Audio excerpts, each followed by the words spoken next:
sobre tres mesas muy interesantes sobre independencia y región. La coordinadora de todas estas mesas ha sido la profesora Margaret Najarro de la Universidad Nacional San Antonio Abad del Cusco, disculpe, y así es que le doy el paso a Margaret para que pueda dar una introducción a todas las mesas. Buenos días a todos. Quiero empezar esta mañana empezando con una cordial bienvenida a todos los asistentes que nos acompañan y nos acompañarán en el transcurso de esta mañana. También a darles una cordial bienvenida a todos los ponentes que con su trabajo han permitido que se desarrollen tres mesas a lo largo de esta jornada. Entonces, me parece importante considerar que el tema de las regiones y su aporte o su participación en el proceso de independencia es fundamental e importante. Hasta hace algunos años no se pensaba de esta forma, sin embargo, últimamente varios historiadores, historiadoras y también instituciones académicas de distintos medios han logrado colocar en la agenda del Bicentenario la importancia de tratar a partir de las regiones. Bueno, en todo caso, disculpen estos pequeños incidentes. Yo creo que damos el paso de frente a Nuria hasta que se pueda reconectar Margaret Najarro. Así es que con nosotros la profesora Nuria Sala y Vila, quien va a estar como moderadora de esta mesa 2A, Independencia y Regiones Costa. Adelante, profesora Nuria. Buenos días en Lima, yo les hablo desde España, que ya tenemos buenas tardes, así que la virtualidad tiene ventajas y no lo habíamos percibido, o sí, de alguna forma.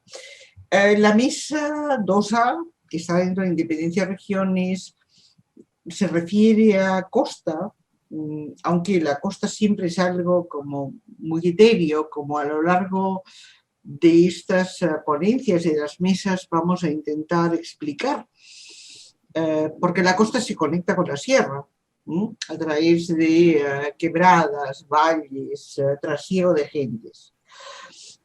Es difícil pensar, por ejemplo, en la primera que va a arrancar, Ruth Magali Rosas, que Piura es solo costa, es mucho más. Y en ese sentido, bueno, la reflexión yo pienso que va a ser importante y potente, y por primera vez debo decir que tenemos dentro de una mesa de Independencia Región Lima, lo cual me parece interesante, e incluir Lima como una región más, dentro de algo que yo diría que es un clamor desde hace tiempo. Todos estuvimos en la independencia.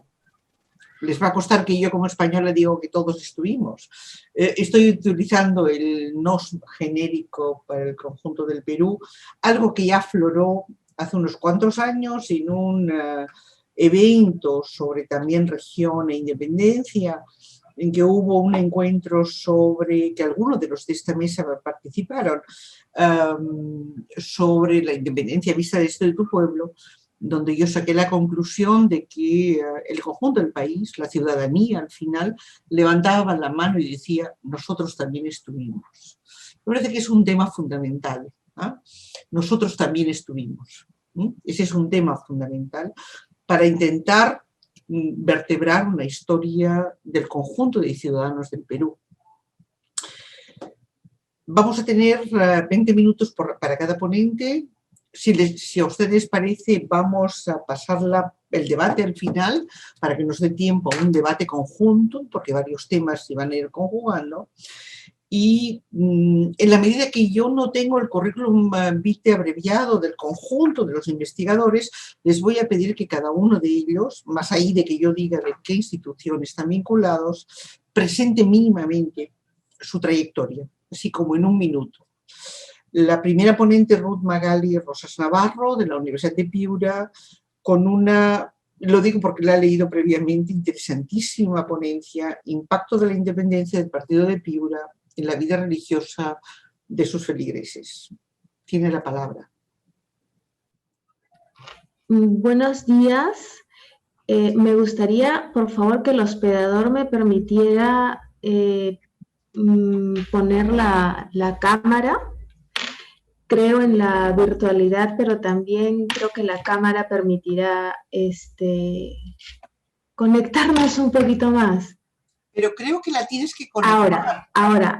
Recién ahora. Muchas gracias, Nuri. Muchas gracias a los organizadores de este Congreso Nacional por aceptar esta ponencia que es fruto de una parte de mi tesis doctoral defendida en el año 2019. En efecto, soy profesora, directora del Departamento de Historia y Arte de la Universidad de Piura y defendí esta tesis en la Universidad de Huelva. Entonces, sin más preámbulos, siendo ya 9:11, voy a compartirles este PowerPoint muy breve, muy chiquito, solo para situarnos un poquito. ¿Qué persigo con esta ponencia Impacto de la Independencia del Partido de Piura en la vida religiosa de los feligreses?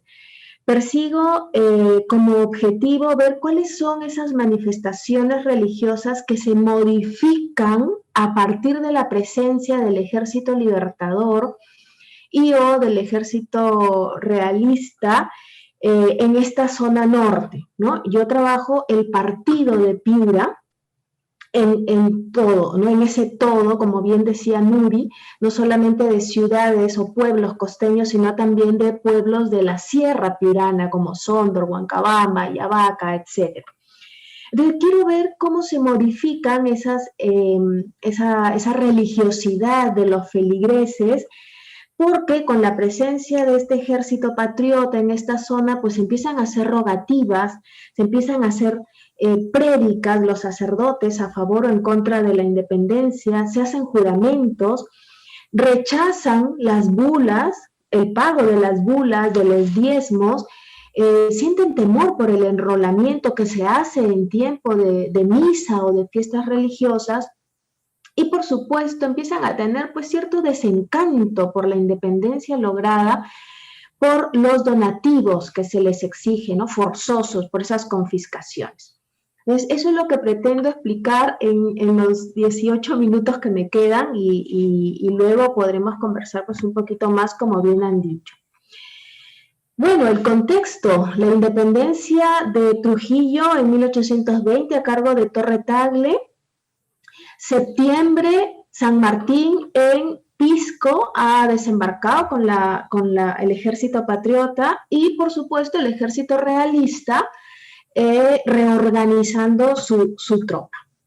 Estos tres elementos, Trujillo, Lima y Pisco, provocan una primera alteración, y es que los pobladores empiezan a trasladarse o enviar plata labrada de la catedral, ornamentos y colgaduras a Cajamarca, porque piensan que ese será un buen punto de defensa donde no llegará todo ese movimiento convulso, ¿no? Piensan.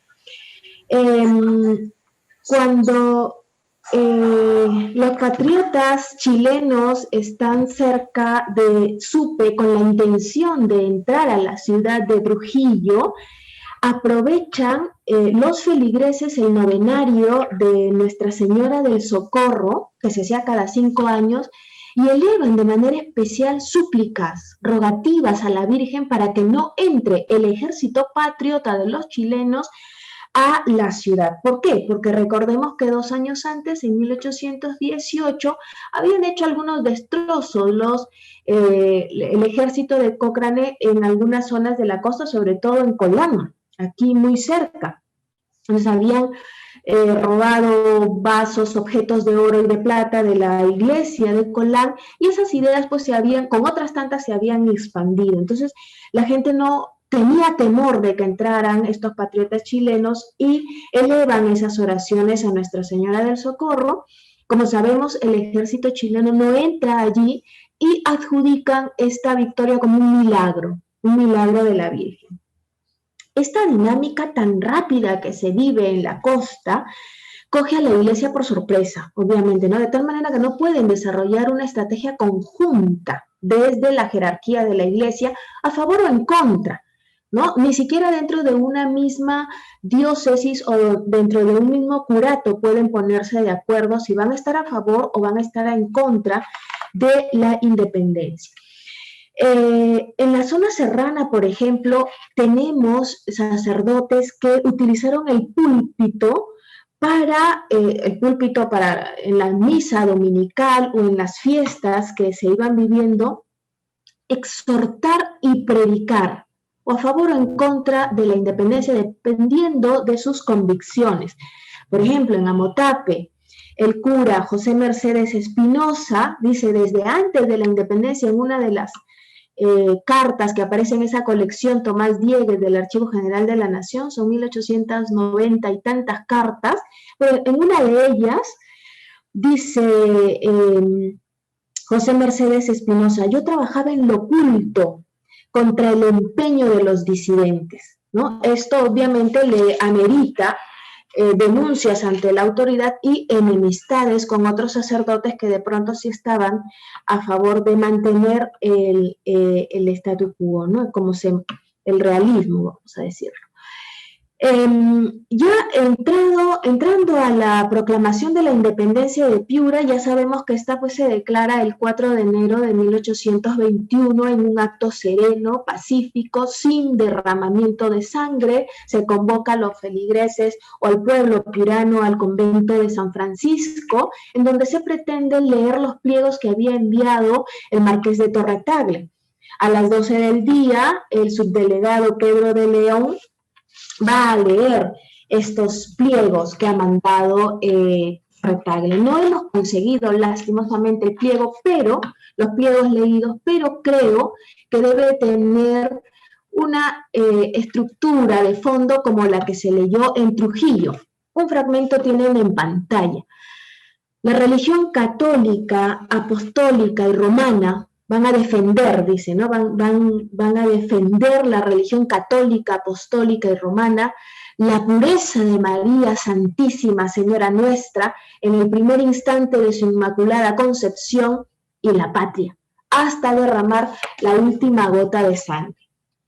Este fragmentito nos deja ese elemento religioso siempre presente en estos actos políticos y militares. Una vez proclamada la independencia, la gente piurana se envuelve en actos festivos que duran 2-3 días, porque el 6 de enero, fiesta de los Reyes, siguen celebrando y juran la independencia en un acto con 21 cañonazos y con una misa de acción de gracias con Te Deum incluido, ¿no? La feligresía se aboca a la catedral, a la iglesia matriz, no catedral, a la iglesia, al templo, con su escarapela de la patria colocada en su ropa, y con mucha alegría, ¿no? Con mucha alegría reciben este juramento, esta jura de la independencia.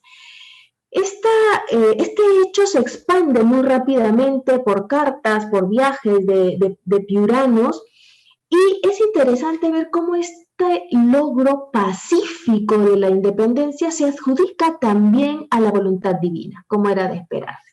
Entonces, en una de estas cartas de esta colección de Tomás Diegues encuentro esta que me llama mucho la atención.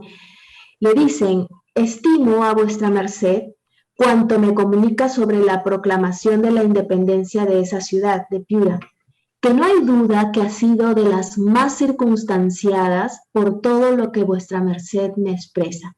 Dios quiere afianzar estos primeros pasos y que no sean turbados como lo ha sido en la noble ciudad de Cuenca. Y continúa explicando un poquito ese tema de la independencia de Cuenca.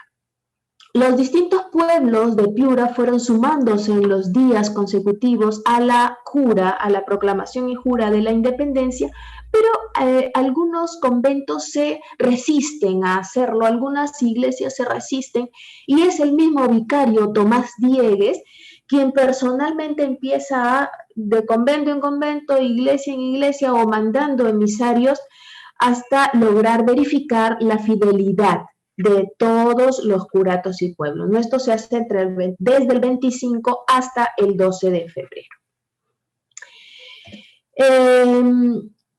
La independencia se va expandiendo una vez más, repito, por todos los pueblos cercanos y a veces un poco más lejanos, pero esto va a demandar contribuciones por parte de los que van recibiendo la independencia. Contribuciones de los solteros que van a ser enrolados para el ejército patriota o para el ejército realista. Contribuciones también de los casados, pero ya pecuniarias, ¿no? En la medida de sus posibilidades, claro está. En ambos casos, solteros, casados, los familiares del entorno, atemorizan, están atemorizados por miedo a perder la vida si se llevan a su familiar o a quedarse en la más mínima pobreza, ¿no? En la mínima pobreza. Por tanto, elevan rogativas y oraciones que vemos en varias cartas de esta colección mencionada. Los meses que vienen a continuación siguen siendo muy difíciles, de tal manera que los clérigos empiezan a ausentarse de sus iglesias, ¿no? Se ausentan porque no están conformes con la independencia, si es que ese pueblito ya la juró. Se ausentan también porque hay feligreses que se rebelan, que se levantan, y se ausentan también por las nuevas medidas que puede tomar este nuevo gobierno. De tal manera que los fieles se quedan sin pastor, las ovejas se quedan sin pastor. Por tanto, no hay celebraciones de misas por varios meses, no hay recepción de sacramentos de ningún tipo, e incluso se llega, porque muere gente, obviamente no se hacen entierros cristianos, ¿no? Con un ministro que lo lleve adelante. Todo esto y mucho más hará tambalear la iglesia, ¿no? La estructura de la iglesia, y eso es aprovechado también por los fieles para resistirse a comprar las famosas bulas. Si es que queda algún pueblo con sacerdote, se resisten a comprar las bulas para bautismo, las bulas para matrimonio, las bulas para entierro también, ¿no?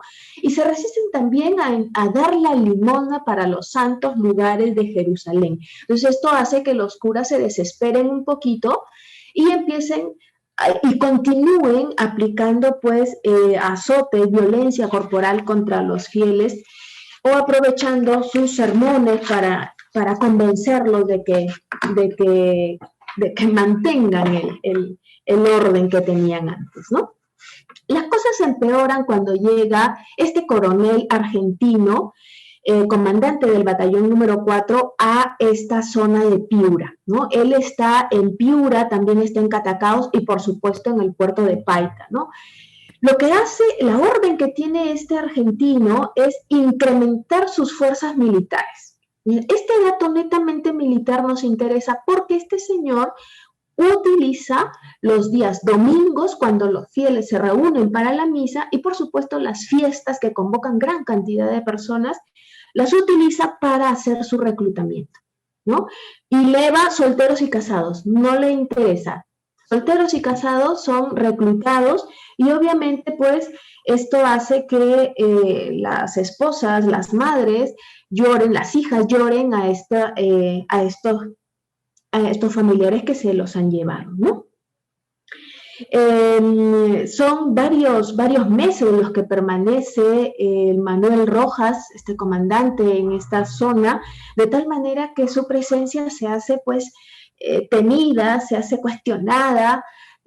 Hay ya odios escritos, plasmados en estas misivas, que ustedes tienen aquí una, por ejemplo, esta que están viendo, fíjense, releo solo un pedacito: no hay uno que no esté temeroso con sus providencias, porque están viendo las que está apretando, y así que no hay uno que viva tranquilo, dice José Manuel Maño, por ejemplo, ¿no? Y Fermín Seminario también dice, Rojas cada día más déspota, y no hay uno solo que lo quiera bien, y solo las armas hacen sufrirlo. Y así, si el Congreso no nos mira con piedad quitándonos a este bicho, nos echaremos una soga al cuello para acabar de morir. ¿No? Las cosas se tornan bastante difíciles hasta que por fin, tras las quejas enviadas a las autoridades del momento, se sustituye a Manuel Rojas por don Jerónimo Seminario y Jaime. 1823 se torna otro año difícil por esta situación de temor, pero también porque en Piura, como ya saben varios aquí, se presenta el fenómeno del Niño, inundaciones para variar. Así que las cosechas se pierden en los valles, sobre todo del Bajo Piura, y son los feligreses de Catacaos quienes piden, quienes suplican, ¿no? Los mayordomos suplican, los mayordomos de la Cofradía del Santísimo Sacramento, que se postergue la fiesta del Corpus Christi para el mes de agosto, ¿no? Piden en 2, 3, 4 cartas, pero es el Inter de Cura, Crisanto Gavino, quien reenvía esta solicitud a Tomás Diegues, que se encuentra entonces en Lima, y lastimosamente la solicitud es rechazada, de tal manera que presionan a los feligreses a que celebren esta fiesta del Corpus Christi, ¿no? Los feligreses dicen, pero no tenemos ni para comprar cera siquiera, ¿cómo vamos a hacer la fiesta? Bueno, pues presionan, exprimen a los feligreses y hacen la fiesta. Entonces, de tal manera que esto ya no termina de gustar, obviamente, a los feligreses. Además de esto, el gobernador del pueblo de Catacaos empieza a incitar a los alcaldes y decirles, no den ofrendas a la iglesia, ninguna, ni de casamiento, ni en las fiestas, ni nada. Por tanto, el Inter de Cura dice, mira, este político, ¿no? Este gobernador está metiéndose en temas religiosos, cosa que no debe ser. Entonces hay aquí una intromisión, una vez más, en asuntos religiosos que afectaba obviamente la economía de la iglesia y de los fieles, ¿no? Creo, es una de las hipótesis que se ha manejado y que yo tomo. Creo que las instituciones religiosas fueron las que más recibieron esta presión por parte ya les digo, del ejército central o del virrey de turno, ¿no? Las instituciones religiosas empiezan a ser despojadas de su patrimonio, totalmente despojadas, objetos de oro y de plata se quitan de estas instituciones. San Martín sabemos que ha creado, por ejemplo, la Junta de Arbitrios con el objetivo de adquirir dinero para sostener al ejército, y también se hace el plan para la contribución mensual de las parroquias, ¿no? Y en ese sentido, pues, desde la matriz se organiza este plan para que se donen desde 50 pesos las iglesias más pequeñitas como la de Sondor y Sondarillo hasta 1,000 pesos que debía entregar la matriz. ¿Esto de dónde sale? No solo de las arcas que podía tener las iglesias, sino de los feligreses, insisto una vez más, ¿no? Incluso se mandan cartas, ¿no? En 1823 dice el vicario, por favor, que se haga misa de gracia, juramento, juntamente con donativo, ¿no? Cuando entra Simón Bolívar al gobierno, él decide tomar la plata prestada, la plata labrada de las iglesias para paliar los gastos que obviamente significaban esta lucha por la independencia, y las iglesias tienen que entregar incensarios, atriles, platillos, potencias, etcétera, etcétera, ¿no? La iglesia empieza a tener una alternativa para librarse de esto, y es devolver, entre comillas, algunos objetos de oro o de plata a quien se los había donado. Y estas personas particulares esconden esos objetos. Como el gobierno se entera de ello, pues dice, mira, si lo ha donado y ahora es del gobierno, ¿no? Y también lo quita. Y así que las iglesias tenían que quedarse única y exclusivamente con los objetos mínimos que necesitaban para hacer el culto. La situación empeora un poco más porque ya con estas ideas liberales, los feligreses empiezan a decidir qué cura se queda o qué cura se va. Así que si hay un cambio de cura, los feligreses se oponen y dicen, mire, no queremos, por ejemplo, en Chalaco y Sondor dicen, no queremos, en La Huaca, los feligreses dicen, no queremos a este cura, José Mercedes Espinosa, sino que siga Juan Pío, ¿no? Que siga Juan Pío, porque nos ha prometido tal y cual cosa. Aquí ellos se juntan con los alcaldes, se juntan con algunas autoridades y dicen, no vamos a recibir ningún sacramento de otro sacerdote que no sea Juan Pío. Así que José Mercedes tiene que iniciar pues todo un envío de cartas a las autoridades eclesiásticas para que le permitan tomar el curato. 10 meses se demoran en esto. 10 meses, nada más y nada menos. Y los feligreses amenazan, no vamos a tomar ningún sacramento, no vamos a ir a misa si nos ponen a ese sacerdote. Finalmente, este caso en particular se soluciona porque el gobernador del partido, José Coronado, gobernador de Piura, que tenía mucha ascendencia en este pueblo de La Huaca, va personalmente, habla con los feligreses y logra apaciguarlos y que se establezca allí José Mercedes. Cuando en 1826 se establece la ley de que los pueblos podían elegir a sus párrocos, de inmediato los fieles de Tambo Grande y de Chipillico piden que se quede Pedro José de Arriaga, que había desempeñado una excelente labor en esta zona, ¿no? Y además les había prometido erigir una nueva iglesia, embellecerla, etc.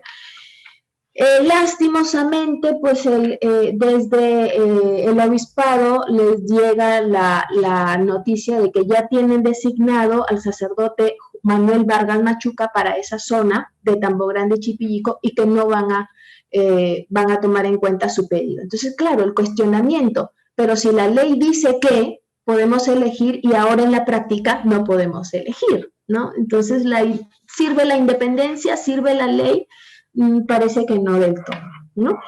A modo de conclusión, en la presencia, obviamente, pues del ejército patriota generan alteraciones, como hemos visto rápidamente, en la religiosidad de los piuranos, porque enrolan a civiles, porque alteran la celebración de las misas y en las fiestas religiosas, porque allí se llevan a los cívicos. Se disminuyen las bulas, se disminuyen las ofrendas, los diezmos también. Y los años son años constantes, son meses constantes de exacciones, son meses constantes de pedidos, de donativos, que llegan a cansar, obviamente, pues a los fieles, ¿no? Finalmente, la injerencia de las autoridades políticas en asunto de la iglesia pretenden trastocar la mentalidad del feligrés, impulsándolo a que pida cambios en fiestas religiosas que habían permanecido así durante 3 siglos. Se desestructura, como bien sabemos, un poco la iglesia y por ende se desestructuran también un poco las manifestaciones religiosas. Muchísimas gracias por su atención. Muchas gracias, Ruth Magali Rosas, por tenerte el tiempo, que siempre es complicadísimo cuando uno tiene tal cantidad de información. Damos la palabra a Cristian Rodríguez Aldana, del Ejército del Perú, con su estimulante propuesta de análisis de los anales de la provincia de Lima, 1816-1824, un raro manuscrito que muestra la visión de un ilustrado limeño sobre el proceso de independencia dentro de un libro contable. Tienes la palabra. Bueno, tengan todos ustedes muy buenos días, buenas tardes también, para usted que se encuentra cruzando el Atlántico, ¿no? Para mí, en realidad, bueno, mi nombre es Cristian Rodríguez, algunos que están aquí ya me conocen, mi interés siempre es estudiar el otro lado, sobre todo el lado realista, ¿no? Que el que me resulta más interesante, sobre todo las resistencias que se han hecho en América del Sur, ¿no? Liderados por Rodrigo, Lañeta y Quintanilla, ¿no? Que me resultan personajes fascinantes. Particularmente en el 2017 hice un trabajo sobre la resistencia de Rodil en el Callao. Yo soy chalaco, ¿no? Soy del Callao. Y me pareció fascinante poder romper con algunos mitos en torno a este personaje, ¿no? Sobre todo el mito en torno a cómo se lleva todas las banderas, que en realidad no fue así, el mito a que fue casi fusilado, que no fue así, y cosas raras de la que se ha ido inventando la historiografía peruana sin conocimiento de causa, a pesar de tener un montón de documentos que dicen lo contrario, ¿no? Entonces, en mi búsqueda, en esta investigación que yo hice, que titulé Las últimas banderas, Rodil y Callao y las últimas batallas por la independencia del Perú, me quedó pendiente estudiar Lima. Y Lima, y por eso es que quizás he colocado esta exposición en la región, ha sido visto como el centro del poderío del virreinato español, pero también hay que verlo como una región más dentro de este complejo proceso y un laboratorio para poder estudiar la independencia. Entonces, últimamente hemos estudiado interpretaciones en donde se le achaca a Lima, o la historiografía sobre Lima, quien ha impuesto una visión limeñocéntrica que para mí no es cierto, ¿no? En función a un solo texto que es Historia del Perú Independiente de Mariano Felipe Pasoldán, ¿no? Entonces, él es, digamos, una de las propuestas que hace de Lima el centro del poderío español y también el centro de la narrativa. Entonces, en esta búsqueda de querer encontrar a Lima, de querer saber sobre Lima, ¿no? Y de ver cómo termina su independencia también, me encontré con este manuscrito raro y extraño, ¿no? Escrito sobre un libro contable, ¿no? Voy a compartir aquí mi pantalla, ¿no? ¿Se ve? Sí. Ahora sí. Por ejemplo, me preocupa ver el estado en que se encuentra este documento. Este documento descansó por años, o descansa todavía, sobre el repositorio documental que tiene la Municipalidad de Lima en estos momentos. Es un libro interesantísimo escrito por un funcionario de la municipalidad que de pronto no quería que se supiera qué es lo que él pensaba o qué es lo que él estaba mirando en Lima entre 1816 y 1824. Y me gustaría leer la introducción que preparé para ustedes, ¿no? Y yo digo, ¿no? El desenvolvimiento de la disciplina histórica está indisolublemente asociada a la reflexión teórica, a su práctica, al intercambio y crítica de ideas, pero también al descubrimiento de nuevas fuentes. En ese sentido, y dentro del contexto del bicentenario de nuestra independencia, aún contamos con documentos de primera mano, como memorias, diarios, crónicas, manifiestos personales, etcétera, que se encuentran aún sin publicar. Entre estos tenemos la Historia del Perú de Juan Basilio de Cortegana, que se custodia en la Biblioteca Nacional, las memorias de Manuel de Mendiburu, que no sé por qué razón, se encuentran en el Instituto Ribagüero aún sin publicar y transcribir, y este documento, ¿no? Que son los anales de la provincia de Lima, escrito por un autor anónimo y custodiado por la Municipalidad Metropolitana de Lima, ¿no? Entonces, en una fría bóveda ubicada en el subsuelo, bajo llaves, candados y una puerta de fierro, la Municipalidad de Lima custodia el libro de Cabildos número 45, un libro que contiene las sesiones hechas por el Cabildo de Lima para tratar los temas que concernían a la capital, temas de tipo político, económico, social y urbano, pero también con las firmas de todos aquellos que creyeron, aunque sea por un momento, en la independencia del Perú, en el proyecto sanmartiniano y en administrar el territorio bajo sus propias leyes.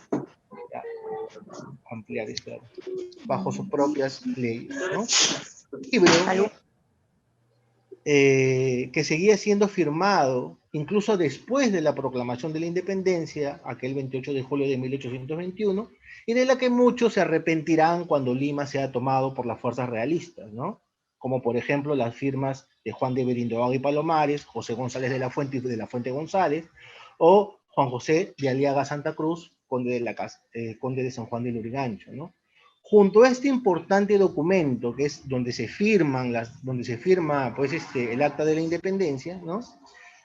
Dentro de una caja archivera con la descripción de anales de la provincia de Lima, ¿no es cierto? Tenemos un libro contable de color marrón, como pueden apreciar, con piel de cordero en la tapa y contratapa y con 4 puntas de bronce en las 4 esquinas de este libro, en donde la primera página tiene, como dice la caja archivera, el título de Anales de la provincia de Lima, y que contiene un testimonio de una persona que vive en Lima y narra sus experiencias, al parecer privilegiadas, sobre los acontecimientos acaecidos en Lima y Callao entre 1816 y 1824. ¿No? Este manuscrito es interrumpido de manera abrupta y, como se verá más adelante, escrito por un funcionario de la Municipalidad de Lima, que quería perennizar un testimonio sobre lo que vio y vivió, pero dentro de un formato del que nadie quería, o sea, del que nadie pudiera sospechar, ¿no? Sin embargo, la intención del autor del manuscrito es pasar desapercibido, ¿no? Como los libros contables que utilizó durante su desempeño como responsable del cargo y data del Ayuntamiento / Municipalidad de Lima, y que a través de su forma de escribir diéramos con él. Entre 1816 y 1819, nos narra de manera poco detallada la llegada a la capital del virrey Joaquín de la Pezuela, las fiestas para su recibimiento y el establecimiento de un consejo permanente que se encargaría de juzgar a los salteadores que robaban en las afueras de la ciudad y en las cercanías de la capital del virreinato peruano. El autor, por ejemplo, nos muestra muy sorprendido, para 1817, la llegada de un emisario de San Martín con el nombre de Coronel Torres, con la propuesta de declarar la independencia del Perú por ser una opinión generalizada entre sus habitantes. Se lo solicitó el virrey Pezuela, ¿no? E incluso con una frase que decía así, ¿no? Debemos independizar el Perú y evitar aumentar los horrores de una guerra desastrosa y hacer derramar frustráneamente la sangre americana. Como bien sabemos, el virrey Pezuela envió a su yerno Mariano Osorio hacia Chile como general en jefe de la expedición para pacificar aquella capitanía, y el coronel Torres, por órdenes del mismo virrey, se mantuvo en clase de depositado, entre comillas, en el cuartel general de artillería de la capital. Según el testimonio de estos anales, José de la Riva Agüero hizo todo lo posible por introducir dentro de ese cuartel al doctor Francisco de Paula Quirós, quien era un abogado caracterizado por su ferviente patriotismo. A través de este personaje, Ribagüero le hizo saber al coronel Torres sobre la cantidad de hombres que tenía la expedición hacia Chile, su disciplina, el plan de campaña que se iba a adoptar y las instrucciones reservadas que llevaba el general Osorio. A fines de 1818 llegó el general Osorio a Lima y con él las noticias sobre la batalla de la derrota sufrida por el ejército realista en los campos de Maipú, para luego desvanecer los comentarios de la casi aniquilación de los patriotas en Cancha Rayada el 16 de marzo del mismo año.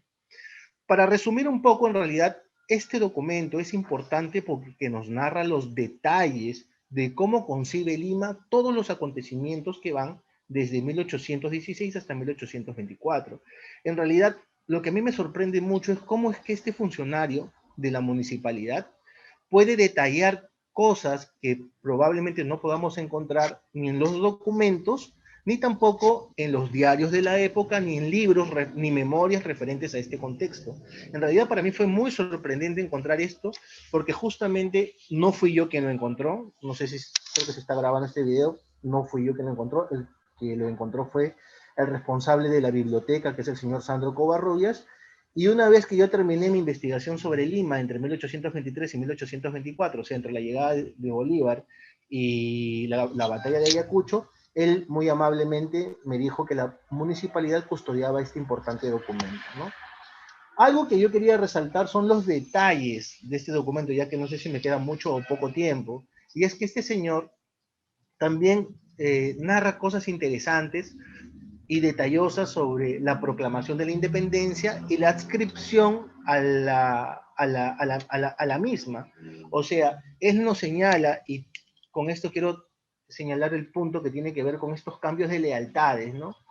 Yo considero de que por desconocimiento muchas veces opinamos de manera ligera sobre lealtad o traición en un proceso tan complejo como la independencia. Y lo que yo me pregunto es, ¿qué hay de por medio antes de poder calificar o clasificar a unos como patriotas, a unos como realistas, otros como leales y otros como traidores? Es la vida. Entonces no estamos considerando el factor sobrevivencia dentro de un complejo proceso que hace que lealtad o deslealtad sea una línea muy pequeña, muy delgada, en donde unos y otros van a traspasarla, ¿no? Entonces, yo quería colocar este pequeño detalle, ¿no? Sobre cómo cuenta este personaje la proclamación de la independencia, ¿no? Que es algo que me pareció un tanto emocionante, ¿no? Dice, el Perú es desde este momento libre e independiente, ¿no? De la dominación española y de cualquier otra extranjera por la voluntad general de los pueblos y por la justicia de su causa que Dios defiende, casi siempre muy parecido a como estamos acostumbrados a escuchar que se proclaman en calles y plazas cuando llega una fecha tan importante como el 28 de julio, ¿no?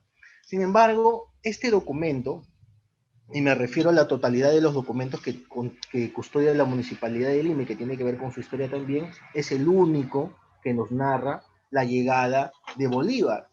Porque si bien es cierto, existen muchos libros sobre cómo se da la llegada de Bolívar, ¿no? Este es el único que nos narra de manera un tanto interesante la llegada del Libertador de Colombia el 1 de septiembre de 1823 a la capital. Y dice así, ¿no? Si me permiten, ¿no? En 1 de septiembre entró en la capital en medio de salvas de artillería, repique general de campanas y un numeroso acompañamiento el Libertador de Colombia, Simón Bolívar, a quien el presidente absuelto Ribagüero en el tiempo de su mando había hecho varias invitaciones por notas y enviados, para que se prestase a auxiliar en persona y proteger al Perú en la guerra contra los enemigos de su independencia. Se alojó en una casa situada en la calle de San José preparada de antemano y se le recibió por una comisión del Congreso compuesta de 6 individuos que lo felicitaron a su nombre. Lo acompañaron a la mesa en este día el presidente de la República y los jefes y principales autoridades del Perú. Entonces, este es un documento, ¿no?, importante que yo tuve la suerte de traducir en su integridad, ¿no? No sé si a la municipalidad le interese, ¿no?, hacerlo, ¿no? No lo sé. Es un documento bastante grande, ¿no? Es como en un formato de periódico comercio extendido, grande, ¿no? Que tiene una totalidad de 63 páginas. Pero lo que más me llama la atención es de que cuando trata, ¿no?, la ocupación de Lima por segunda vez a finales de febrero de 1824, el manuscrito es interrumpido. O sea, el manuscrito termina así, ¿no? Igualmente se publicó otro decreto expedido por el general Monet para que se presentase al Estado Mayor todos los jefes y oficiales del Ejército de la Patria existentes en la capital. Verificado, el general referido permitió a algunos oficiales continuar el servicio de su misma clase en las filas del Ejército Real. Los demás fueron juramentados a no tomar armas contra los españoles y antes no eran canjeados. Y dice así, en 17, o sea, se refiere al 17 de marzo, el gobernador de las fortalezas del Callao nombró al coronel del batallón Arequipa, don Mateo R. Y ahí acaba. Entonces yo me pregunto, ¿qué ocurre o qué acontecimientos suceden en Lima en este 17 de marzo para que este señor deje de escribir, ¿no? Entonces sucede algo muy interesante, ¿no? Y es que Lima se encuentra totalmente convulsionada. Apenas las tropas realistas llegan a la capital, lo primero que se hace es poner todo de cabeza, ¿no? Se eligen unas nuevas autoridades, se deja de llamar la municipalidad municipalidad y se llama ayuntamiento, ¿no? Por un tema más de poder que de término, ¿no? Se eligen nuevos alcaldes, se eligen nuevas autoridades, se eligen nuevos gobernadores, y como quizás pueda ser de su conocimiento, más adelante se va a elegir a una persona que es el líder o el jefe del batallón Arequipa, que es don Mateo R., que no es nada más que don Mateo Ramírez, ¿no?, que según Nemesio Vargas ejerce una dictadura despiadada en Lima, más o menos entre marzo y octubre de 1824. Ahora, a través de la investigación que yo hice sobre Lima, la cual yo titulé Obedecer al Rey u Obedecer a la República, la Municipalidad de Lima entre la llegada de Bolívar y la batalla de Ayacucho, yo me pude dar cuenta quién es el autor de este texto, ¿no? El autor de este texto, y qué bueno que quede grabado, es Pedro Manuel Escobar de la Fuente. Ya hemos hecho una compulsa de fuentes, una compulsa de letras, una comparativa, ¿no? Y hemos dado con las autoridades de la Municipalidad de Lima, solo estamos esperando que nos validen, ¿no?, una pericia grafotécnica, la autenticidad de la autoría de este personaje, ¿no? Pedro Manuel de Escobar es un funcionario bastante interesante y raro. ¿Por qué? Porque este señor es un sanmarquino bachiller en cánones, ¿no? Y desde muy joven era el representante del cargo y data en la municipalidad.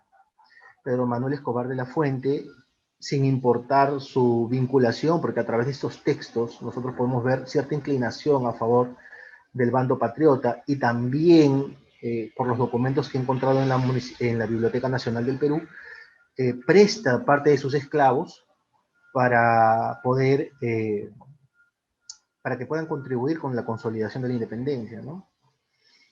Y este personaje es el responsable, como dice, de los ingresos y egresos de la municipalidad, sin importar si la municipalidad está a cargo de patriotas o realistas. O sea, tal era la envergadura y la importancia de mantener el saldo contable de la municipalidad en azul, digamos, ¿no? O sea, de una forma bien administrada, que no importaba que Pedro Manuel de Escobar haya firmado, ¿no?, el acta de la independencia. Lo que era importante es manejar la administración pública de manera efectiva y adecuada. Eso es todo. Gracias. Muchísimas gracias, Cristian Rodríguez. Yo que hace años que conversé contigo en el patio del Ribagüero, te felicito por tu persistencia e insistencia en temas que son difíciles de proseguir y seguir yo diría ahora la senda o casi los caminos cerrados que uno se encuentra en el camino. Vamos a dar la palabra ahora a Marta Eloísa Chávez Lazarte de la Universidad Nacional Federico Villarreal con su ponencia Participación de los pueblos del Valle de Nepeña en el proceso de la independencia del Perú, región Ancash, 1919-1824. Tienes la palabra. Buenos días. Sí, muy buenos días. Me siento muy honrada en participar en el Bicentenario, en las conferencias del Bicentenario, en un tema que cobra mucha vigencia, mucho interés, sobre todo en los cambios que debe tener nuestra historiografía peruana. Es, en este caso, la historia regional y la historia local. Ya, ¿puede dejar de compartir para la persona anterior para poder pasar los PPTs? Muchas gracias. Mi tema es la independencia y regiones de la costa, participación de los pueblos del Valle de Nepeña en el proceso de la independencia del Perú, la región Ancash, 1819-1824. Bien, para tal efecto, primero vamos a ubicarnos en la región Ancash, donde nuestros pobladores, previos a la independencia, jugaron uno de los papeles más importantes. Debo de manifestar que había un ambiente de inseguridad, un temor, había mestizos, negros, indígenas, que todos deseaban participar, que todos deseaban apoyar. Bien, en este caso vamos a indicar, tenemos el mapa para ubicarnos, la costa, que es el Mar de Grau, y vemos nosotros hacia el lado izquierdo el lugar de Samanco, que viene a ser el puerto, que para el 1819 Lord Cochrane ya había pasado por estos lugares y había considerado que el puerto de Samanco era definitivamente el lugar más estratégico que debería de tener, este valle de Nepeña para llegar hacia la zona de Ancash, Huaraz. Esto se va a evidenciar en las diferentes investigaciones del paso que tuvo los ejércitos libertadores, tanto de San Martín como de Bolívar. Toda la ruta conocida del Valle de Nepeña, como podemos estar observando en el mapa. Bien, pero mi pregunta, comenzamos con una pregunta. Entonces, ¿cuál era el contexto? ¿Cómo participaron los pueblos del Valle de Nepeña en el proceso de la independencia? ¿Cuál era el contexto socioeconómico de estos pueblos que participaron? ¿Qué avivaba en ellos? ¿Cuál era vuestro interés? ¿Qué es lo que ellos buscaban? Primero voy a precisar muy rápidamente, porque este tema nos lleva a nosotros con sumo interés a precisar algo, que este tipo de estudios debe fomentar nuestra identidad, fomentar definitivamente y precisar quiénes eran los dirigentes, quiénes eran los operarios, quiénes contribuyeron en fomentar el vínculo de los pueblos en los momentos más significativos de nuestra independencia nacional. Hay muchos trabajos, muchos, pero de general, pero no vemos nosotros una historia local o regional.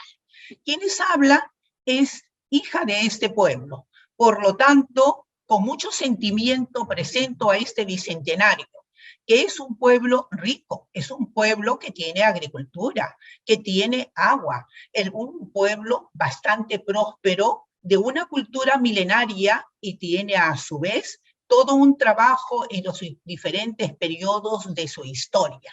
Bien, en ese contexto socioeconómico de los pueblos, hubo una disponibilidad de tierras fértiles y productivas.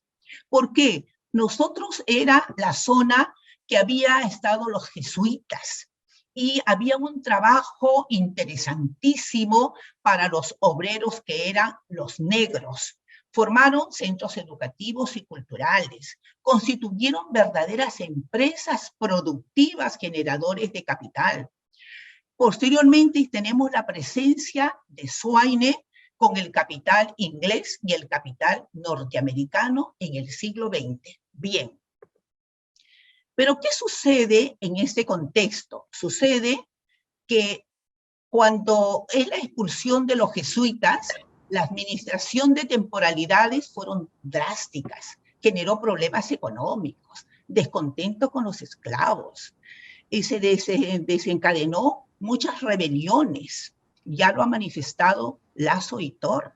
La respuesta de los esclavos de las haciendas es una muestra de la capacidad de resistencia que tuvieron nuestros pueblos a los cambios que alteraban y mermaban sus condiciones de vida.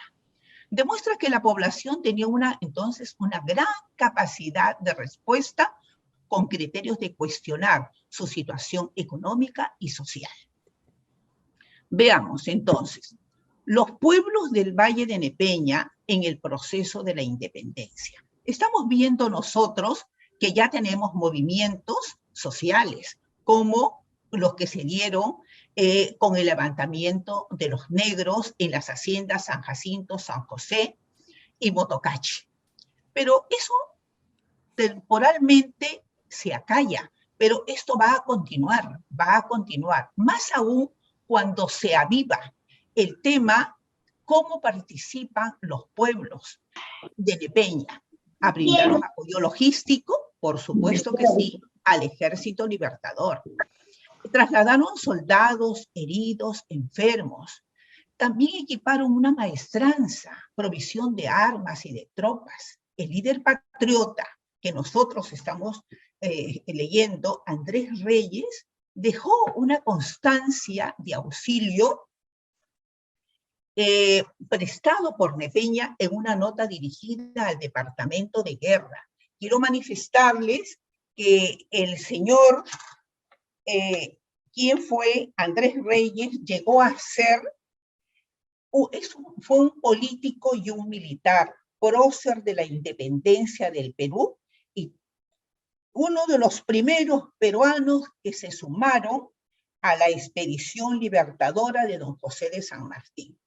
Quiero nuevamente precisar que cuando llegó Lord Cochrane a estos valles en la costa y se ubicó en Samanco, definitivamente ancló, porque consideró que era un valle, como lo acabo de manifestar, muy interesante. Más adelante, también Andrés Reyes, como prócer de la independencia, va a manifestar lo mismo. Y van a llevar definitivamente el control que va a tener entre el Valle de la Costa y el ingreso hacia la zona correspondiente de la sierra, que es Huaraz. Bien, el Valle de Nepeña en el proceso de la independencia. Estamos señalando claramente cómo el Valle está contribuyendo, está viendo las formas como ya el problema de los negros ha bajado, pero aquí se nos presenta a nosotros que tiene que actuar frente a este proceso de la independencia.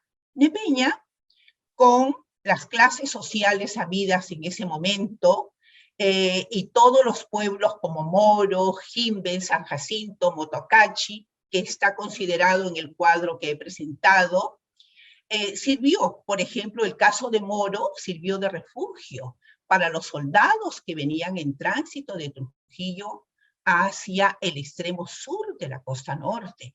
Y nos referimos también a esto tomado de la doctora Susana Aldana, que ella también ha considerado que la costa norte del Perú fue la primera que apoyó en el proceso independentista.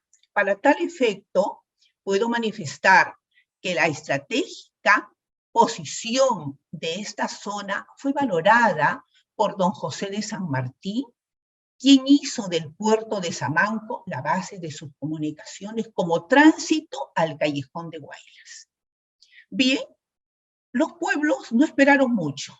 Los pueblos del Valle de Nepeña, el 18 de noviembre de 1820, lanzaron el grito de libertad, brindando asistencia a los patriotas de la capital, tomado de Hunyén el año 2011. Bien. ¿Cuál fue el comportamiento del Valle de Nepeña en el proceso de la independencia? El pueblo de Nepeña fue el centro de la élite criolla. Selló su compromiso con la gesta independentista. Vecinos notables de Nepeña fueron los protagonistas de estos actos decisivos de las luchas anticoloniales. Considerando, como les había señalado, que muchos de los rezagos de gente, de españoles, de nobles, que llegaron con los jesuitas y trabajaban en las haciendas, ellos aportaron, y aportaron muchísimo. Pero aquí destacan dos personajes importantes, don Manuel Vaca García, que firmó el acta de la independencia, y don Joaquín de Naveda prestó importantes servicios a la patria cuando facilitó el arribo a las costas peruanas de la escuadra libertadora, con 6.000 hombres. Y esto es indudablemente muy significativo, que un pueblo haya buscado, se hayan unido, se han amalgamado la unión y la fraternidad. A pesar de la crisis provocada por el empobrecimiento de estos vecinos notables, como lo acabo de manifestar, nunca dejaron de poner sus bienes, sus alhajas, su dinero para la independencia. Apoyaron en trabajos de recolecciones, caballos, mulas, y aquí aparece un personaje muy importante, que es don Esteban Figueroa. Don Esteban Figueroa, él señala claramente, Esteban Figueroa es un compatriota, es un vecino del pueblo. Él señala, dice, a cargo del alférez de milicia de esta provincia, don Pedro Márquez, marchan desde Nepeña, 26 mulas y 18 aparejos, cual a ustedes hay en todo a lo que será entregado en la capital, a Lima, a quien usted servirá mandarlas dirigir según mis instrucciones. Continuemos. A pesar, entonces, Nepeña fue un destino donde gran parte de sus producciones agropecuarias generó para la independencia. Luego vamos a ver nosotros unos cuadros que se pueden apreciar el volumen de artículos de primera necesidad y materiales acumulados, puestos a disposición del Ejército Libertador en los almacenes de Santa, Nepeña, Casma y Guarmey. Porque esa es nuestra interrogante. ¿Cómo participaron los pueblos del Valle de Nepeña entre 1819 hasta 1824? Bien, Ahí veamos nosotros cómo, por ejemplo, lo que se responde a esta pregunta de una conversación es cómo Nepeña participó con 4.400 quintales de leña en su puerto de Samanco, 15 fanegadas de frijol picado, 24 tercios de charqui, 4 costales de arroz, 200 piedras de sal, 207 juegos de herraduras para los caballos y 6.000 clavos. Todo esto podemos precisarlo nosotros que el apoyo, la contribución de nuestros pueblos a la independencia fue algo muy importante. Esto es tomado justamente del archivo histórico militar de Legajo 9, expediente 24. Bien. Acá vemos que el Valle de Nepeña, ¿cuál fue?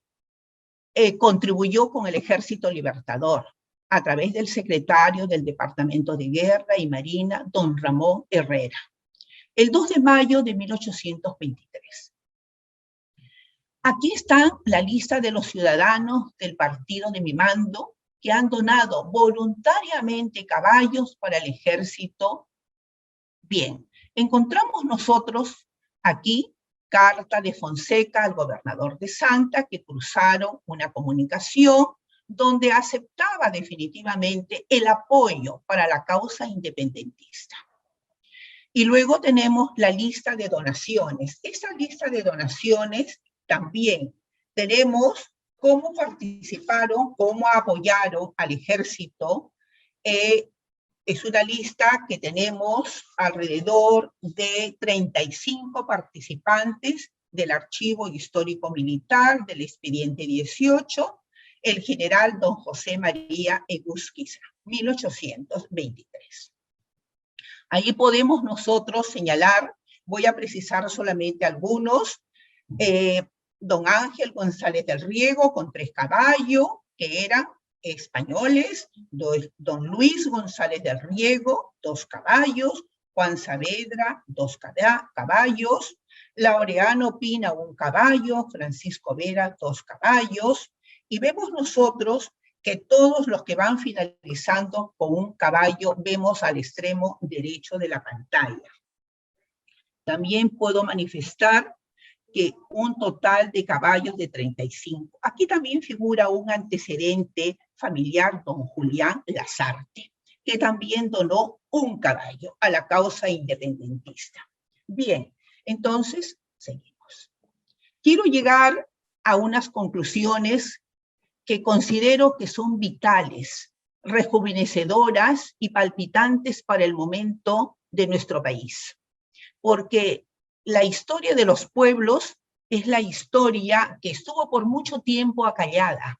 La historia de los pueblos guardó en silencio su manantial, su riqueza, de muchas obras, de muchos manuscritos, como los archivos históricos militares, y las historias de los pueblos, archivos arzobispales, regionales y locales.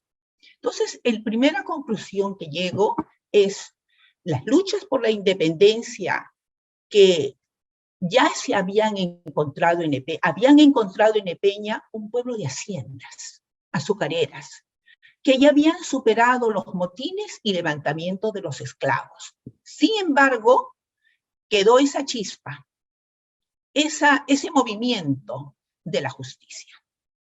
Los pueblos de Nepeña podían ofrecer hombres y abastecimientos, tal como lo demostró Lord Cochrane en 1819, que recorrió el norte del Perú y ubicó Samanco como lugar estratégico y aceptado por don José de San Martín.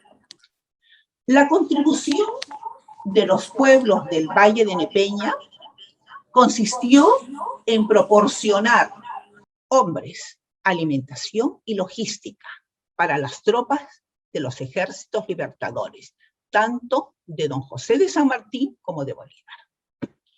Aquí, en la última conclusión, señalo que el Bicentenario es una oportunidad para hacer un balance y reflexionar si es que el ideal republicano se ha materializado, si los pueblos que realizaron importantes contribuciones en las luchas por la independencia se encuentran integrados. Me refiero específicamente a los pueblos del Valle de Nepeña, que me honra definitivamente estar en esta magna bicentenario y traer un aporte de un pueblo que ha trabajado, es un pueblo milenario y que nos abraza en este momento a todos los peruanos. La bibliografía utilizada es una... Y termino diciéndoles, muchas gracias, visiten Nepeña por sus grandes monumentos arquitectónicos y por su gran proceso histórico que ha tenido, no solamente en la independencia, sino por su cultura y también en la República. Muchísimas gracias.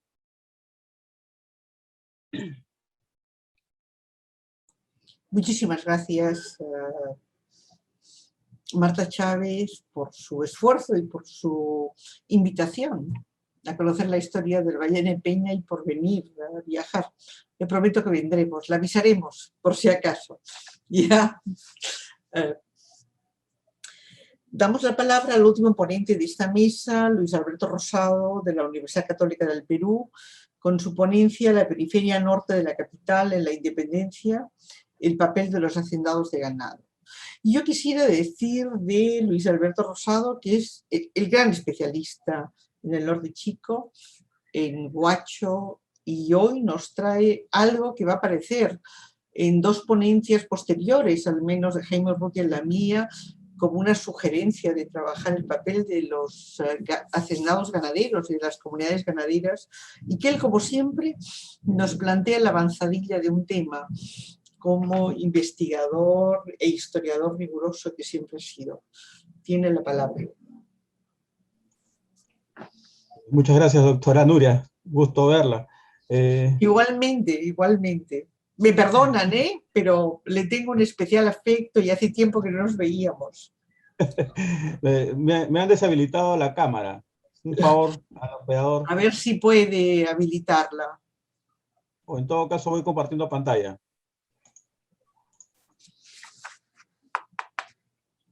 Ahí está, la pantalla sí que entra. Ya.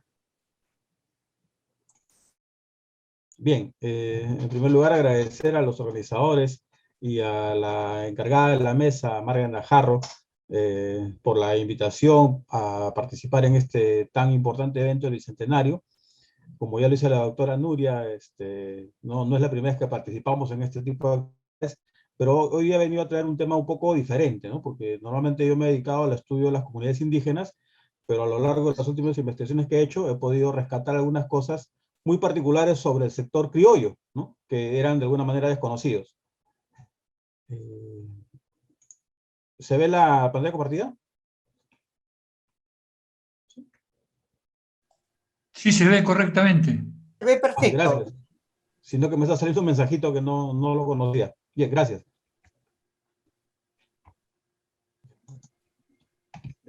Rosado, estamos solicitando para que reactive su cámara. O sea, nadie le ha bloqueado, sino que necesita usted reactivar su cámara. Ya, gracias. Ya, ok.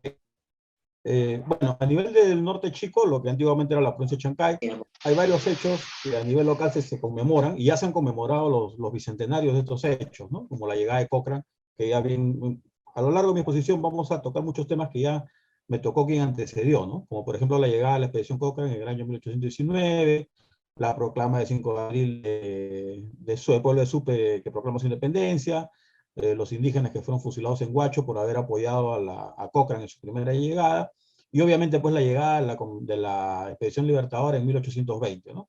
Son los hechos que siempre se conmemoran, ¿no? Esto a raíz de que han habido investigaciones, principalmente basadas en fuentes del siglo XIX, que son bastante conocidas, y que hoy día todas están pues en PDF, ¿no? En internet. Muchas que son conocidas por todos, ¿no? Sin embargo, a nivel local hay dos grandes investigadores, dos grandes historiadores que nos han antecedido ya y han publicado artículos, algunos en periódicos como Elías y Pince, y Rosas Cuadro, pues un par de libros muy buenos que hizo en la década de 70, ¿no?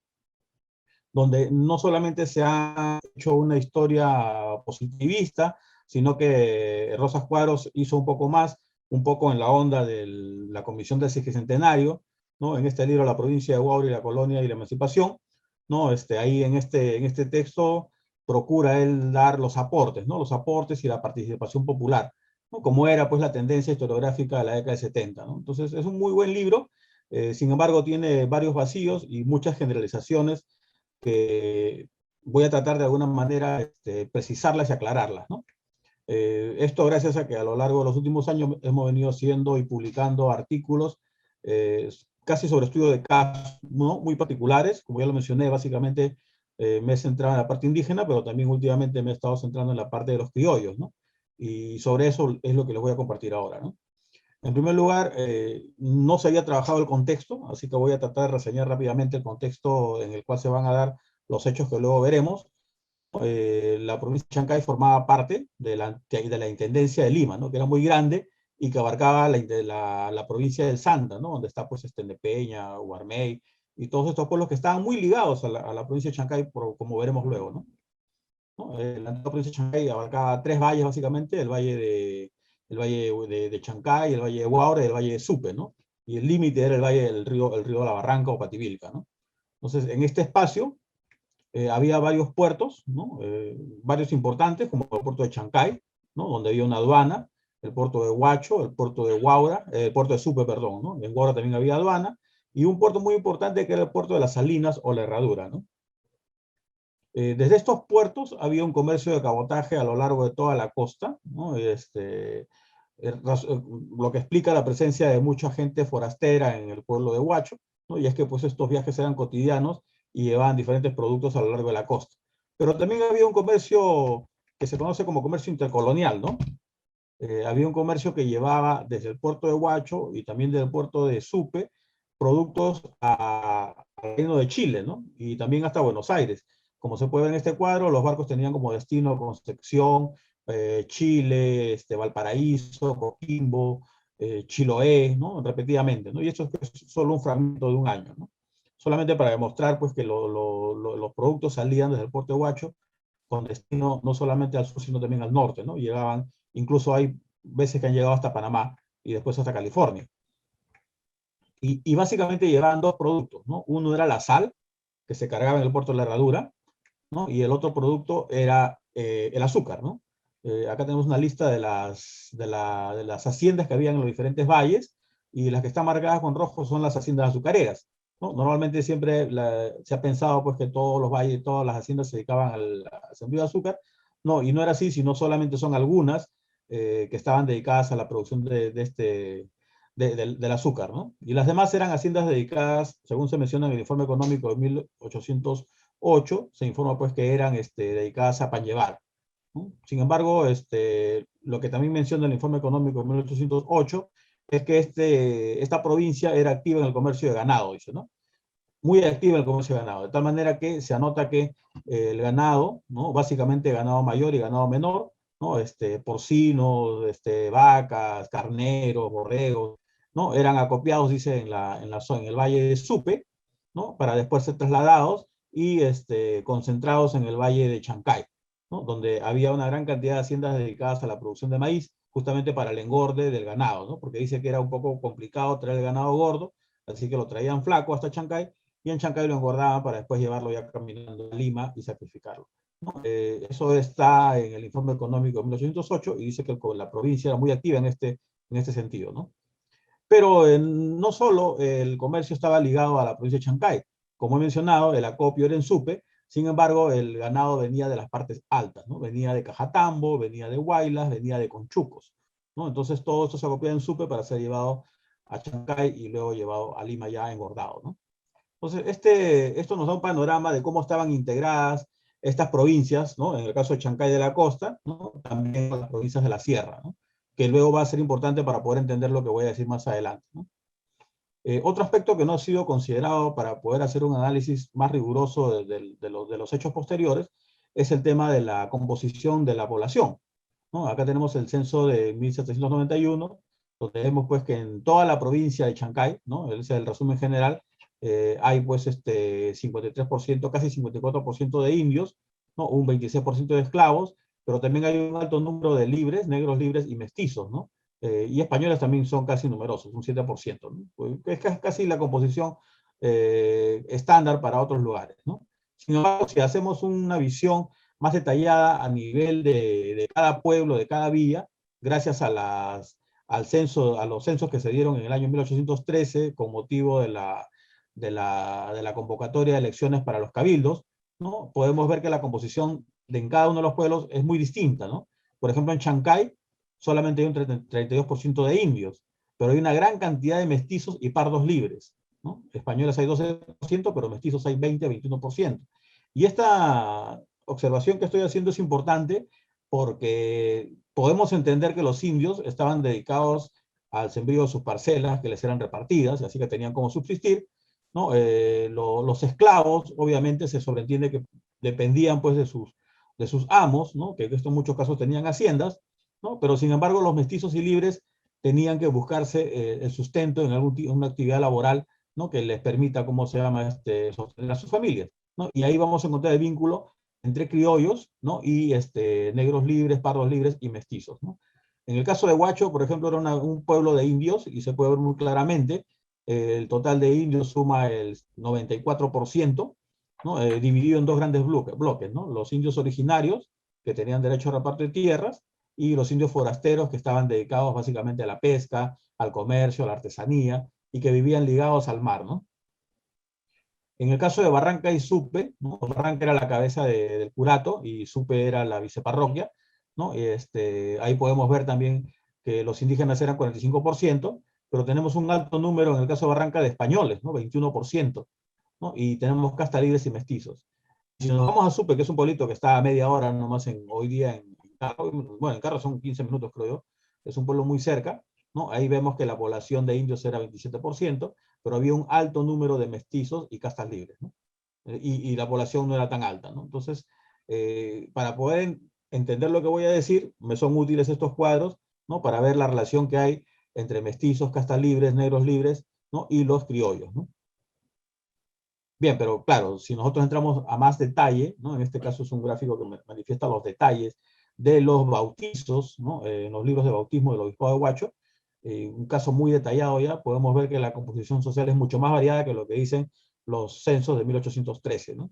Hay una gran cantidad de categorías sociales, ¿no? Como requinterones, mulatos, cuarterones, que no son contemplados en el censo de 1813. Bueno, entonces, dos hechos nos permiten entender un poco, observar, ¿no? A manera de laboratorio, la conducta de los criollos, ¿no? En general, ¿no? Uno de ellos es la proclamación del 5 de abril en Supe, ¿no? Con la llegada de Cochrane en 1819, después de haber estado en Huacho, Supe se dirige hacia Supe, y el pueblo de Supe proclama su independencia ese día, ¿no? 5 de abril. No voy en detalles porque no es el tema de la exposición, pero sí resumir lo siguiente que aparece en las memorias del virrey Pezuela, ¿no? Menciona pues que el pueblo se reunió en cabildo abierto, ¿no? Y juraron pues la independencia de su pueblo, ¿no? Además también permitieron pues que hubiera saqueo en las haciendas, en la hacienda de los sacerdotes, de los agustinos, ¿no? Que estaba en Supe, ¿no? Y menciona Joaquín de la Pezuela el día 30 de abril, o sea, 25 días después de los hechos, que los principales líderes de esta proclama son Andrés Reyes, ¿no? Como también ya lo mencionaron en la anterior exposición, Cayetano Requena, que era un sacerdote, Juan Franco, Luis Bennett Stevenson, a quien le llaman Luis el Inglés, Doroteo de los Santos, Juan Fonseca, que es un apellido de la zona, que también lo mencionaron en la anterior exposición, ¿no? Manuel Fonseca, ¿no? Manuel Villanueva y un Sampo, ¿no? Entonces, ellos son los que participan en esta proclama del 5 de abril. Además, también Cochrane menciona que ese mismo día de la proclama se le acercaron un grupo de una delegación de supanos, ¿no? Pidiéndole que les auxiliara con armas para iniciar la revolución. Cochrane vio por conveniente que no era adecuado el momento de exponerlos, ¿no? Y anota en sus memorias que podrían ser muy útiles en otra ocasión, como veremos luego, ¿no? Meses después ¿no? Ya después de haber llevado los procesos de investigación de quiénes fueron los líderes y responsables de esta proclama del 5 de abril, el virrey Pezuela ordena pues el indulto a una serie de personas. Sin embargo, señala que otras no se merecen ese indulto porque son declarados proinsurgentes, ¿no? Y ahí nuevamente menciona a Cayetano Requena, Andrés Reyes, Bennett Stevenson, pero también menciona a otros personajes que son considerados como espías, o en todo caso son fugados de las casamatas del Callao por haber participado en las conspiraciones de 1812 en Lima, ¿no? Tenemos ahí a Remigio Silva, al coronel Bernales, entre ellos, ¿no? Y también nuevamente menciona a otros personajes que están ligados y que no merecen el indulto, como Lucas Fonseca y Juan Aranda, ¿no? Que dice que son adictos a la causa del rey, ¿no? Entonces, normalmente siempre se ha creído pues, que todos estos personajes criollos eran hacendados agrícolas, ¿no? Sin embargo, al momento de revisar los libros de bautismos de la parroquia de Barranca, encontramos que estos personajes como José de los Reyes, Andrés de los Reyes, o los Laos, o los Vidal, o los Santos, no tienen casi esclavos, ¿no? Tienen 1, 2, 3, 4 esclavos, lo que indica que son esclavos domésticos, y entonces no podían ser hacendados agrícolas si no tenían esclavos en su momento, ¿no? Entonces, este documento que se encuentra en el Archivo Regional de Lima, que es un poder muy anterior pues, al momento que estamos viendo, desde el año 16, pero ahí se menciona que Andrés de los Reyes, Francisco Bamonte, Pascual Fonseca, José Reyes, Anastasio Reyes, son hacendados. Entonces nos damos con la sorpresa de que no eran hacendados agrícolas, sino eran hacendados de ganado, de tal manera que esto no había sido visto antes de esta manera, ¿no? Incluso en los libros de matrimonios hemos podido encontrar que los hermanos Andrés Reyes, ¿no? Patricio y Anastasio, se casan con 2 hermanas del apellido Lobatón Laos en el año 1774, hermanos mayores Andrés Reyes, ¿no? Incluso 2 hermanas también de Andrés Reyes se casan con 2 personajes importantes de la zona, ¿no? Justamente la idea es que estamos viendo que lo que están haciendo son matrimonios para poder generar algún tipo de mejoras en sus negocios, que es el negocio de la ganadería, ¿no? Además también uno de los José Reyes, que probablemente sea José Reyes o otro de sus hermanos, o uno de sus sobrinos, ¿no? Tenía negocios con Huaraz, y se menciona pues en estas cartas que se encuentran en el archivo Ribagüero, en el archivo de Andrés de los Reyes. No es la única, hay varias de estas cartas comerciales. Los productos venían desde Huaraz, ¿no? Venían pues ganado en gran cantidad, ¿no? En este caso menciona que traen 520 borregas y 5.000 carneros, ¿no? Para traerlos a Barranca, ¿no? Entonces, ya no solamente el comercio queda ligado a la zona de Supe, ¿no? Sino que como hemos visto también está conectado con Cajatambo, con Huaylas y con Conchucos, ¿no? Entonces genera todo un espacio subregional que está ligado, ¿no? Al comercio de ganado a la periferia norte de la capital, ¿no? Ese en el caso de Andrés Reyes. El otro personaje es Cayetano Requena, ¿no? El sacerdote. Si nosotros revisamos su ascendencia, vemos que su abuelo es natural de Cajarcay, que es un pueblito que está en la subida hacia Conococha, hacia Huaraz, ¿no? Probablemente desde ahí era un ganado, ¿no? Y su padre ya estaba residiendo en Pativilca, y él nace en Cochas, que es un pueblito que está ya en la provincia de Cajatambo, pero en el borde con lo que hoy día es Pativilca, ¿no? Entonces, este sacerdote también tenía haciendas de ganado, como se puede ver en esta respuesta que le hace a una carta que le envió un sacerdote, ¿no? Publicada en el año, a ver, en el año 19, ¿no? Es publicada esta carta, aparece en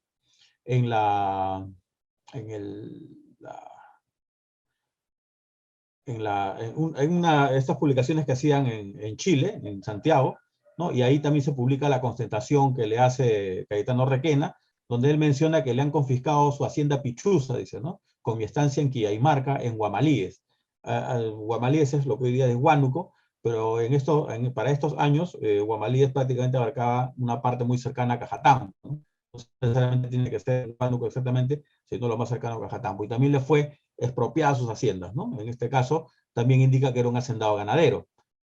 Otro personaje muy reconocido es Francisco Vidal, que si bien no estuvo presente en la proclama, como hemos visto, la familia Laos era una familia bastante importante en la zona, ¿no? Y acá en esta memoria testamentaria, 1735, menciona que José Becerra, ¿no? Era su compadre y fue su albacea, ¿no?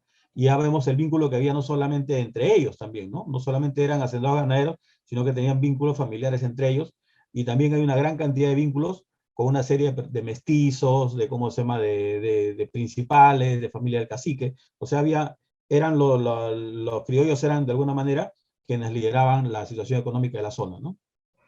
Y bien, por eso seguramente se entiende lo que el virrey Pezuela escribe en sus memorias, ¿no? El 8 de abril, días después de la proclama del 5, dice: en dicha costa y a su espalda, ¿no? En sus inmediatos partidos de Conchucos, Guaylas y Cajatambo, han sido obligados los numerosos enemigos de los numerosos emisarios de los enemigos, ¿no? Y cuantos infidentes se han huido de esta capital, y solo reina la decidida voluntad de ellos a los enemigos, ¿no? O sea, el virrey Pezuela es consciente de que todo este espacio, la provincia de Chancay y las provincias contiguas, están a favor de los insurgentes, ¿no? Bien, además de esto, otro documento importantísimo son las instrucciones que le da José de San Martín a los espías que vienen en la primera expedición libertadora, ¿no? En esta primera expedición les encomienda dos cosas básicamente, ¿no? Ver cuáles son los posibles lugares de desembarco para la escuadra libertadora que ya se está organizando en Chile, y el otro es si en ese lugar van a encontrar caballadas y provisiones para la escuadra, ¿no? Porque recuerden que venían con más de 3.000 soldados, así que había que generar los recursos para el sostenimiento, ¿no? Lamentablemente uno de estos dos espías que son enviados, ¿no? José García y José Fernández, ¿no? Uno de ellos, José García, va a ser capturado, ¿no? Y en sus declaraciones va a registrar a una serie de nombres de los conspiradores. Y ahí tenemos pues a Felipe Alvarado, que era subdelegado de Guaylas, a Juan de Mata Arnao, que también era de Huaraz, pero también tenemos otros personajes que ya lo habíamos visto anteriormente en la proclama del 5 de abril, ¿no? Domingo Aranda, Francisco Aranda, Mateo Aranda, José Bernales, Andrés Reyes, Remigio Silva, ¿no? Entre otros personajes. Además, José García da más detalles cuando hace sus declaraciones, ¿no? Y ahí menciona pues que llegó con Cochrane y desembarcó en Ancón, ¿no? Pero que fue luego se dirigió a Lima y entró por la calle Malambo y fue a la casa de los Arandas, ¿no? Estos personajes que son de Supe, ¿no? Y que después en esa casa llegó José de Arribagüero, ¿no? Y acá vemos el vínculo con este importante personaje limeño que merece un poco más de investigación sobre estos temas, ¿no? Ahí menciona que en la casa de los Arandas llegó el coronel Bernales, estuvo Ribagüero, estuvo el hermano del rector de San Carlos, estuvo Remigio Silva. Toda esta gente fue conspiradora, se reunían en estas casas, ¿no? ¿Y cómo se transitaban sin ser capturados? Obviamente que la actividad del arreo de ganado le permitía ese traslado, ¿no? Menciona que Remigio Silva, lo vio a Remigio Silva en la casa, lo vio a Fonseca, los Arandas también vivían ahí, escuchó que la voz general era que todos estos pueblos de la sierra estaban dispuestos a la llegada de los patriotas, ¿no? Sobre todo Huaraz y Conchucos, dice, ¿no? Además también menciona que la provincia de Conchucos son casi todos insurgentes, menciona a Domingo Orué, que ya había dado colaboración a José Paredes, menciona al cura Laos de Guarmey, que era natural de Supe, ¿no? Que se habían comprometido con los insurgentes y con Cochrane a tener caballos, ¿no? Para que cuando lleguen puedan reunirlos y entregarlos al bando patriota, ¿no? Y menciona nuevamente a Reyes y Franco, y se están con los enemigos.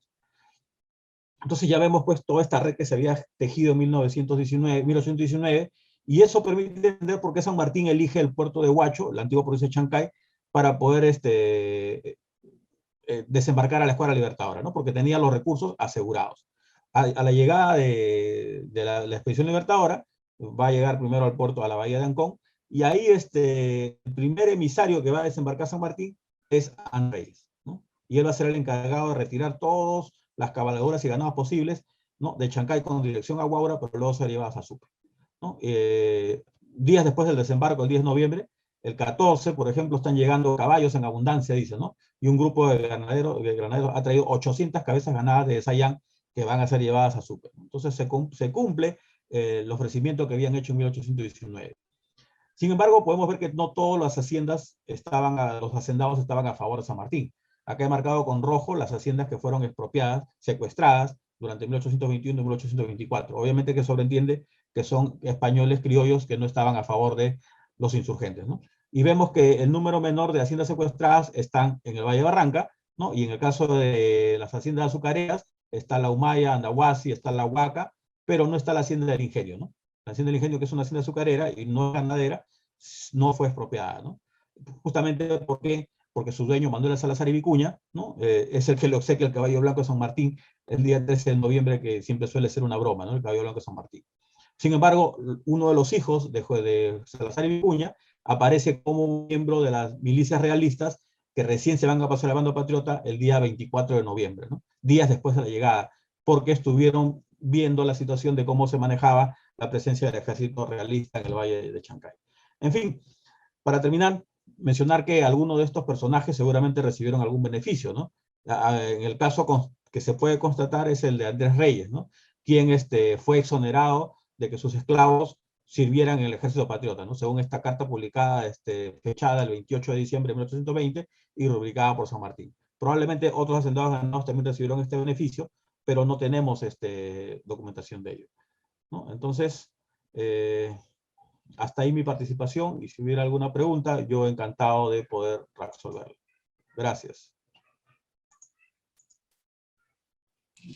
Gracias por algo que ha sido casi milagroso, el atenerse a los tiempos, el poder acabar con tiempo. Tenemos ahora algo así como 20 minutos y abro para el debate si alguno de los asistentes o alguno de los ponentes quieren aportar alguna pregunta o comentario.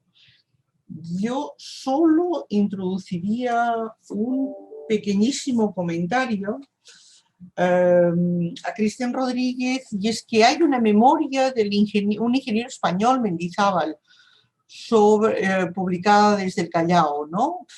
Que empieza a dar una cierta riqueza sobre las múltiples voces que explican desde Lima y el Callao qué ocurrió entre 1820 y 24, de alguna forma, ¿no? Y en cualquier caso, como alguien ha comentado en el chat, espero que se publique el manuscrito.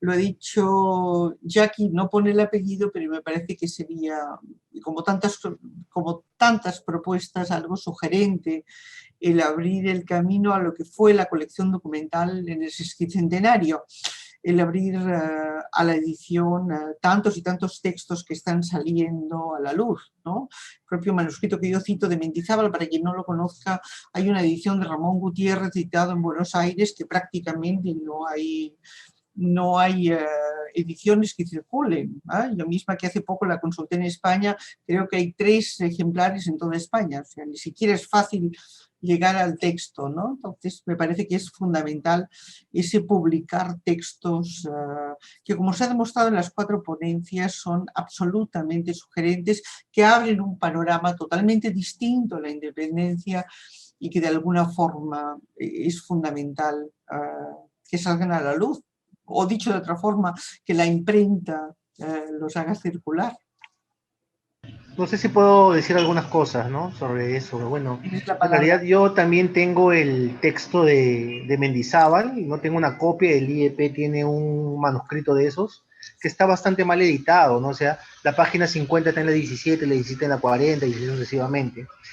Sin embargo, para buena suerte nuestra, el Proyecto Especial Bicentenario va a publicar los tomos completos de Juan Basilio de Cortegana, que es un jovencito cajamarquino, ¿no? Que se mete en las luchas por la independencia, y no sé si conocen, pero es un tipo que se va a pelear hasta el Alto Perú contra Olañeta, después lo traen caminando hasta el Callao para que sitio al Rodil. Entonces, bueno, no sé, eso tiene que ver con las obsesiones de cada uno. Recuerdo que conversé con usted sobre un tema vinculado a la llegada de los ayacuchos a Río de Janeiro. Bueno, yo me fui hasta allá, pero no pude consultar el fondo de Itamaraty porque, no sé, mandé un correo el 5 de abril y hasta ahorita no me contestan, solo para entrar. Lo que sí vi, y esto es para los que quieran estudiar, es que existe gente muy buena en el Archivo Histórico Nacional de Río de Janeiro. Hay una señorita, Mariana Lambert, que es la única historiadora que hay ahí, los otros son bibliotecólogos, que ella me habló sobre un repositorio documental no descrito sobre todos los funcionarios extranjeros que llegan a Río. Pero como no está descrito, usted tiene que ir acompañado con un personal del archivo y sentarse con él a buscar nombre por nombre, por nombre, por nombre, ¿no? Que es algo que yo ya no me alcanzó porque ya me atrapó el carnaval, y usted sabe que ya pues el carnaval dura... Bueno, el carnaval dura todo el año, pero específicamente duran la mitad del mes de febrero, e incluso hasta las instituciones públicas celebran el carnaval. Entonces, yo lo que quiero acotar es que sería muy importante publicar este texto porque yo aún tengo la intención de poder, no sé, compilar en algún momento un trabajo que tenga que ver con el final. O sea, así como hay un texto sobre las independencias antes de la independencia, considero que también debe haber un texto sobre las independencias después de la independencia y cómo que éstas se consolidan a lo largo y ancho de todo el Perú, ¿no? O sea, sería importante poder trabajar eso y sobre todo ver algo que me incomoda mucho, ¿no? Que es ver esto de llamarle a algunos traidores, otros leales, y no entender la complejidad de los personajes, ¿no? O sea, ¿cómo llamarle traidor a un ribagüero complejo que ha apostado por la independencia y que después se ve en medio de un problema en donde tienes al virrey por un lado, lo tienes a Bolívar o a Torretarle ordenando fusilarlo? O sea, no estamos viendo otros factores que forman parte de la individualidad de las personas, sobre todo el sobrevivir, para poder entender, y fácilmente decimos esa doble cara de los personajes. ¿Qué doble cara? Si es la vida la que tienen que preservar, ¿no? La vida misma, yo creo que es la vida misma, ¿no? Todos vamos, venimos, volvemos, y a veces tenemos, ya hemos hablado mucho ahora de dobles lealtades, triples lealtades, vamos, volvemos, y a veces yo pienso que hay que situarse en el tiempo. Nosotros sabemos el desenlace, los actores no lo sabían. Parece que hay un tiempo importante. Hay que situarse en el tiempo, en el año, en el momento y la complejidad de lo que ocurría. Las 4 ponencias han evidenciado la complejidad de los actores, de quiénes eran, de la dificultad de armar la historia colectiva, que no es tan simple ni tan fácil. No sé si alguno de ustedes quiere añadir algo. Yo a través del chat no veo ninguna intervención, pero doy la palabra por si alguien quiere intervenir y hacer alguna pregunta. Sí, Nuria. Perdonen, tengo una música de fondo por un grupo que está tocando en el jardín de abajo, que es muy normal ahora en esta zona, en este momento de epidemia. Yo quería preguntarle a Marta si en estos interesantes aportes que da el pueblo de Nepeña, bueno, algunos personajes de Nepeña, si es que usted ha encontrado algunas fuentes, no sé, cartas, algún panfleto o cualquier fuente que indique esa... Sí, yo aporto, pero ya tanto aporte me molesta, ya se está yendo buena parte de mi patrimonio, ya no me encanta tanto dar siempre dinero. No sé si has encontrado este tipo de documentos, Marta. El micrófono. Marta, por favor, tiene apagado el micrófono, Marta. Ya. Bueno, Ya, con gracias. respecto, ante todo, muchísimas gracias. Es una pregunta muy interesante de Ruth Rosas. Su trabajo fue también bastante bueno. Y como acaba de decir la doctora Nuri, eso evidencian cosas que teníamos guardado. Tendría que buscar, porque tengo mucho material por avanzar los trabajos, por presentarlos a la universidad. Es que tuve la suerte de que una de las que trabajaba en el Archivo Histórico Militar era mi prima. Entonces me decía, mira Martita, te he encontrado esto. Mira Martita, te he encontrado lo otro. Entonces ella ya cesó. Y